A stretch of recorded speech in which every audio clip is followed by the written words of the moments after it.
nom, qui peut citer d'autres noms. Ce qui est bien dans cette arrestation, c'est que au moins ça va donner à ceux qui croyaient que la faiblesse de l'État congolais pouvait justement permettre la commission de ce genre de faits, qui se rendent compte qu'à un moment donné, la justice internationale prend le relais justement pour un peu pallier à la faiblesse de l'État congolais et surtout de la justice congolaise aussi.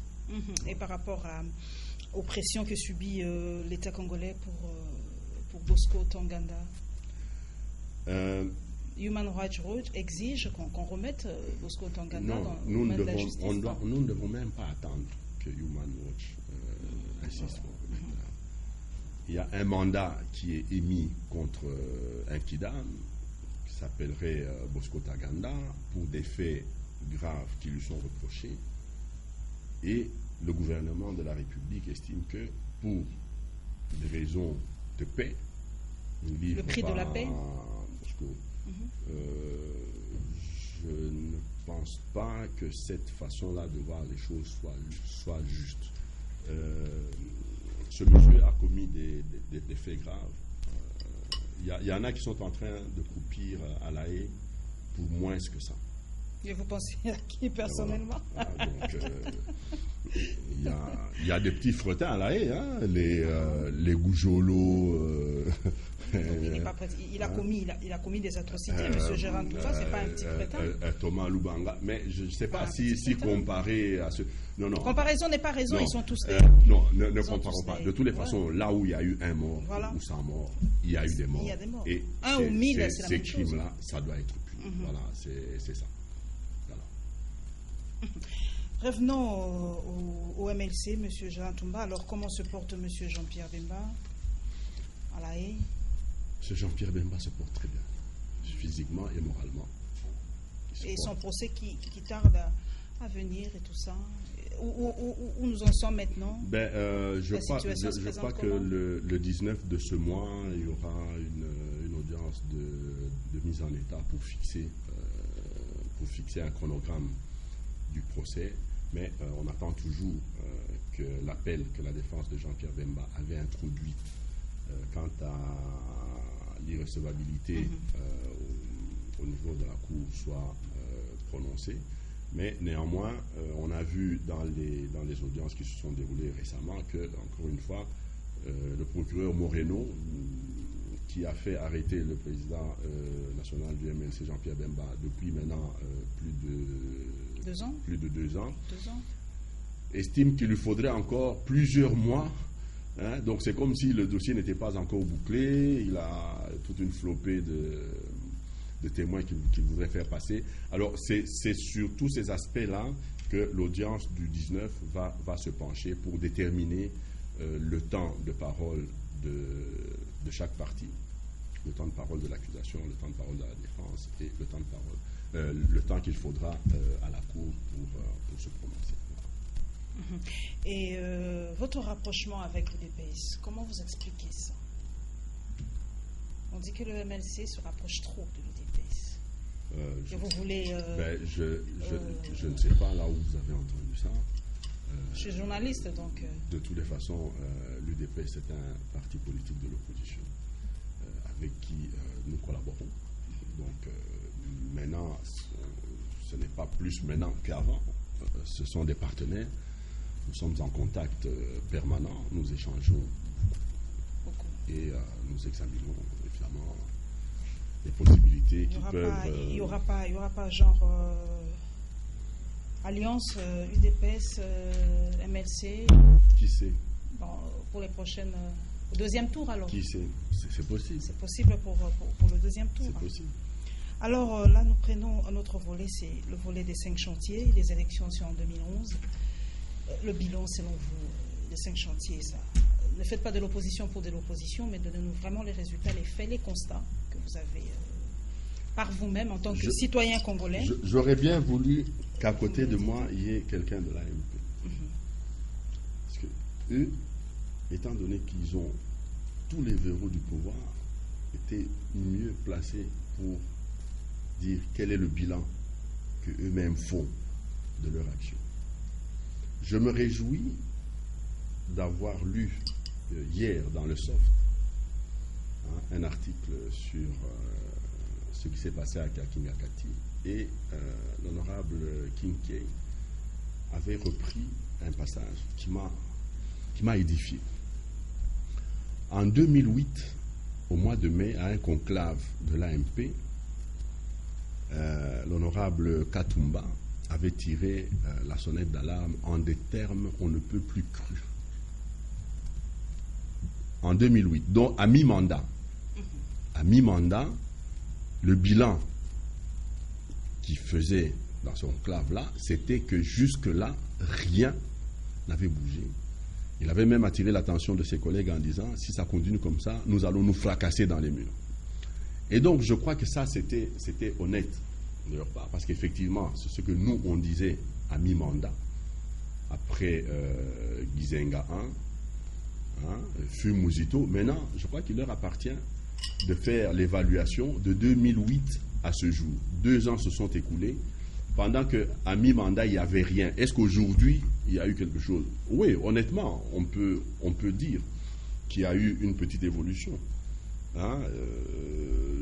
Moi, je pense qu'à mon avis, le seul volet des 5 chantiers qui s'est un peu détaché, c'est le volet infrastructure, et encore. Que c'est à Kinshasa, madame. On ne peut pas présenter une fontaine comme une réalisation. C'est vraiment... c'est pas ça, les réalisations que le commun des Congolais attend. Il y a eu des choses qui se sont faites. Au MLC, nous avons terminé notre évaluation de l'action gouvernementale, mais je ne suis pas encore habilité à communiquer là-dessus.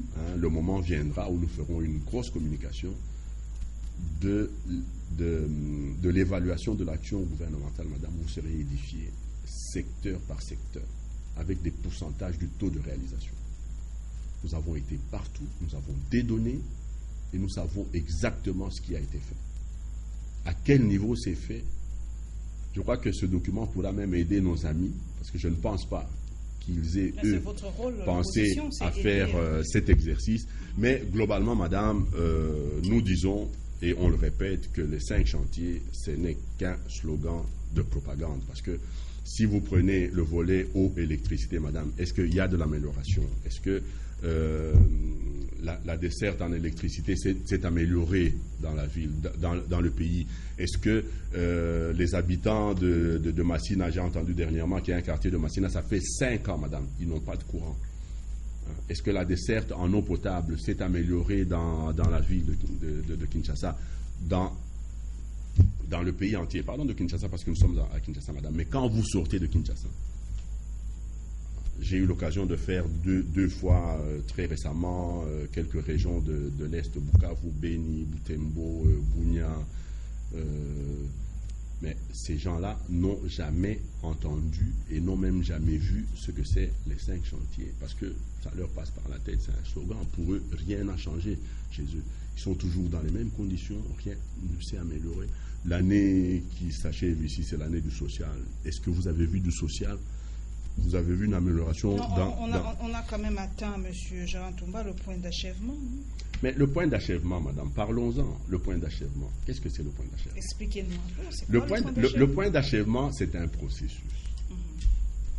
Et donc, je trouve malsain que parce que cette échéance arrive pendant que ce gouvernement est en place, que ce gouvernement s'attribue toutes les fleurs comme si c'était le fait de ce gouvernement d'avoir atteint le point d'achèvement. C'est un processus, madame. Quand nous quittons le gouvernement 1+4, on était sur le point d'atteindre le point d'achèvement. N'eût été l'indiscipline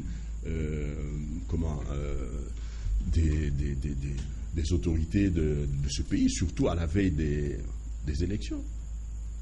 C'est à ce moment-là qu'il y a eu dérapage. C'est à ce moment-là qu'il y a eu dérapage et que finalement le point d'achèvement s'est amélioré. Non. Disons en français facile. Expliquez un peu ce que les gens doivent comprendre, c'est ceci.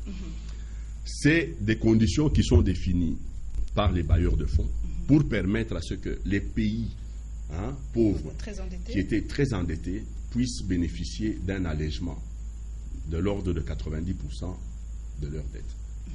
Et à ce moment-là, il y a toute une série de conditionnalités.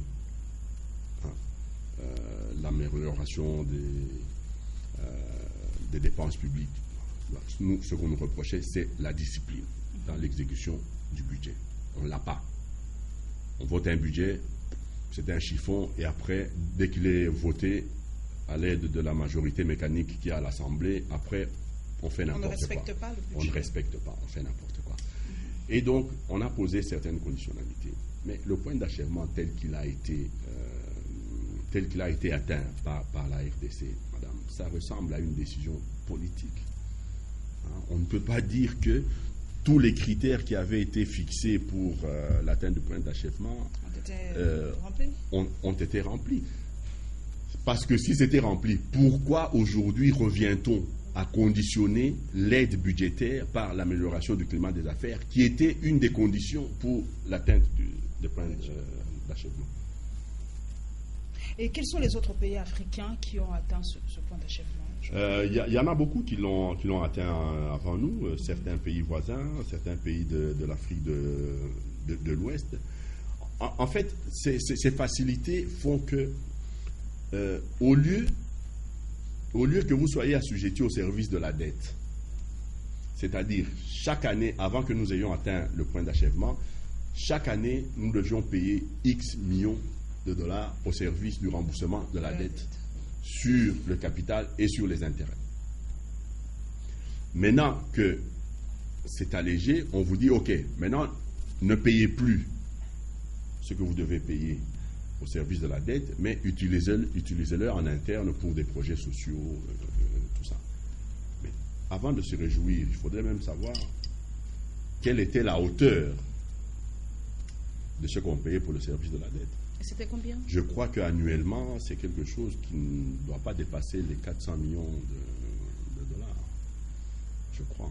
Donc, ce serait ça en plus dans le budget de l'État pour financer des projets sociaux, 400 millions de dollars. Là, nous allons sortir un tout petit peu de notre territoire. Monsieur Gérard Toumba, vous avez suivi, je pense, la survie miraculeuse des ouvriers de la mine au Chili. Qu'est-ce que vous en pensez? Tous les moyens sont mis pour sauver ne fût-ce que 33 personnes. C'est quand même ahurissant. Madame, pour 33 personnes, c'est toute une machine qui est mise en branle. Ça se fait là où il existe un État.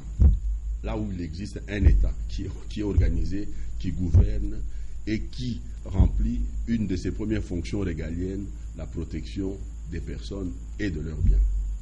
Ça, c'est un État. Je ne compare rien. Je dis que là, c'est un État. Dis donc, mais vous pensez que c'était vraiment... Bon, d'accord, vous avez dit que c'est un État, ils ont rempli leur devoir, c'est de sauver leur... Mais c'était quand même assez émouvant. Hein. C'était quand même assez émouvant. Très émouvant.